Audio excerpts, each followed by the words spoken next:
Santu Petelo eza bosana église catholique romane pour l'information yonde koza kolanda esalemi na kana 1929. San bat bauta na 1929 baza tronga papa na bauta na 1920. Era église catholique nane salemi na mote. Oza kolanda. Yoko kono okebite abota makutu avant 1920. Avant 1930, église catholique romane esalemi na ngaka à peine lobi ka bato ba monaji ko salema ya église catholique romane ti lelo baza vivant mutu liboso na kopesa yo oyi Benedict 6 waza pape Mikolo oyi biga kaina deza na tawo église catholique salema ki wana Allemagne c'était en allemand ada mona Munich ngana yebi paroisse na ye ya soko tuninga yi paroisse ya pope ya mwana ba pape to kolobela bango ba pape baza batunesi ngai na yo baza parmi biso. Pape Benedict 6 ngana kota na église ni wana kutu solo teka kozala pape na Munich wana na Allemagne mais na lalo babwe Santu Petelo pona information yonde konanga na yo mama anibanda lelo tsia ngona mtuke ye mtaliboso batikela clé ya église yepe papa na biso liboso pope pape na biso liboso eza Saint Pierre Santu Petelo. Mais siko Santu Petelo kana kat na Roma toza kolobela awa n'est-ce pas? Na tango ayeko kufa église chrétienne ezaki na difficulté devant banani ba italien. De place nous avons été bakimaki bapanzanaki mais tango tokolobela église nani basilique ya Saint Pierre qui est place nous avons nini Saint Siège na Vatican de na okota na ba détail ya ba pape. Pourquoi ba pape qui est batu bafana kana kiti nani ya Santu Pierre ya Santu Petelo ndio koyeba bango baza banani tikino tokoya kosuka na 1929 kaka pour ceux qui ont lobby tolobela ba pape après 1929 tina data lelo wando yo toucher domaine privé ya église catholique romane mais ceux qui ont kosuka na bisa pata 1920 ti na kobota mankolo Yesu pape nyonso oyo kolobela na kozala capable ya confirmer en que toza kolobela église catholique te mais toza ba église nini bapape kaka oyo nkolo Yesu atika bapape ngo peto kozoki kolobela bapape pe kutu te oyo ba église catholique non bapape ngo to kolobela ce sont des pasteurs oyo bazaki en charge il y a de ces papes par exemple Alexandre II azaki na mwasi ne Stéphania bon bala ovanda wapi nakatika kunati kama na Italie wana na Vatican kaka wana donc ngelo ba question munene est-ce que na Vatican na tango oyo avant 1929 basango basaint oyo tobengi bapape kiye bapape baza banani lisusu ba archbishop barepresentant kaka ya baeglise est-ce que bamarie mpe bazalaki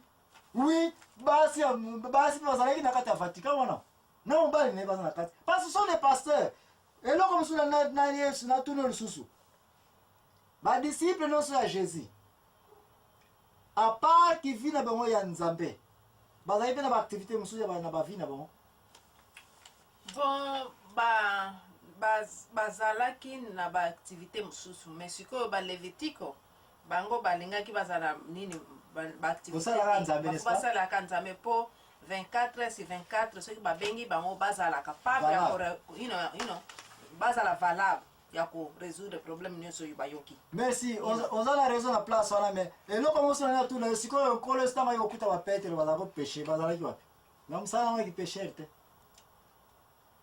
atangela ba en place on sur la bisi n'est-ce pas engelo bake tout ce que je cherche à te dire bato oyo nyonso bayaki kovanda na kiti ya Santu Petelo y compris Santu Petelo ye moko il est arrivé des fois où bango nyonso te bazalaki toujours que ba prépara bango po bazala ke ba misala Nzambe kaka bato te ba Paulo bazalaki ba carrière na ba droit politique ba Luka bazalaki ba médecin okoya kokuta ete Petelo na kiti na wana ya ki archbishop ya ki pape azalaki pe na banani na bato bazalaki ko remplacer bato ba msusu des menuisiers ba msusu des ingénieurs ba msusu ba archéologues mais ba bipesa na nini na kosalela Nzambe La plupart ya bato nyonso remplacer kiti ya Santu Petelo. C'est na mta kosa yote. Ce sont des intellectuels ya kosakana te. Il y avait des savants. Pape ebele inventeur la météorologie, imprimerie, astronomie. Bazalaki benawi ko peso liste ya bato bavanda na kiti ya ko diriger ba église chrétienne. Oyo bazalaki pe bazalaki banani na ba misala ya mayele ya kosakana te ba pape na yebi na bate pape na ngome pape nyonso aza muto mayele mo kosakana te tina data lelo même nani Benedict 6 oyo so ina peso carrière na ye okoyiko ndima te aza nani mais tokolobela ba pape kaka à partir de 1929 tina sekuna mama likamuna naloba yete place bakundelaki Santu Petelo yango wana nde batonga ndako po batia na kati wana nde yango baza kobenga Saint Siège. Et puis na pembeni ya place wana Vatican qui est émission Vatican eza koya mais ba pape lokola tolobeli bango ba pape banani susu bato baya ko remplacer na rôle ya ko diriger ba église chrétienne oyo eza kolanda makolo ya kiti oyo Santu Petelo asani atika bato wana bazalaki te ke faut zalaka na Italie bamosusu la plupart ya bato ebele baremplacer rôle ya libanga oyo nkolo atikelaki nani Petelo mingi kutu bazalaki na France na Avignon na Marseille wana donc poza la pape kiti ya nani ya Santu Petelo pape nani susu archbishop pasteur ya bapasteur et ce n'est pas que faut zalaka na Roma mingi bazalaki na wapi na France.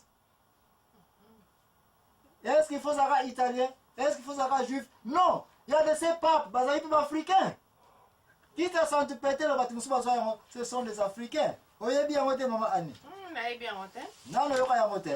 il y avait des papes bazali africains. Par exemple, oya zako tembe kene ko luka vi ya Saint Victor Ier. Saint Victor Ier c'était un Africain. Et puis a dirigé église. Na l'église catholique romane encore une fois na ba oba za kolanda ngai oya kolobela tolobela église catholique romane tika beng sa ban so approuver biso to za kolobela église catholique romane to za kolobela église chrétienne oyo nkolo so azwi clé na atikela onani Santu Petelo Saint Pierre et puis Saint Pierre comme Christian na ba pape mususu ke ba pape quand on parle de pape on veut se dire papa pape signifie papa do bana lelo tia on mutu so pape même papa no go benga pape. Mais raison y est bah venir à pape comme moi un peu spécialement ils ont canonisé ils ont réservé na bo sainteté na bon Nzambe batu oyo basala ki kiti ya Santu Petelo yemo Santu Petelo ya ko bala Mana Yesu aswaki lobiko mama ye bilamba ya Kongo eko biteni misuni ya bakongole ekomi bipai na bipai olobinide omolinga bikati na nkolo soki omoni pasi ebele bina porti na yo kamata trompete na bete na nkolo yakode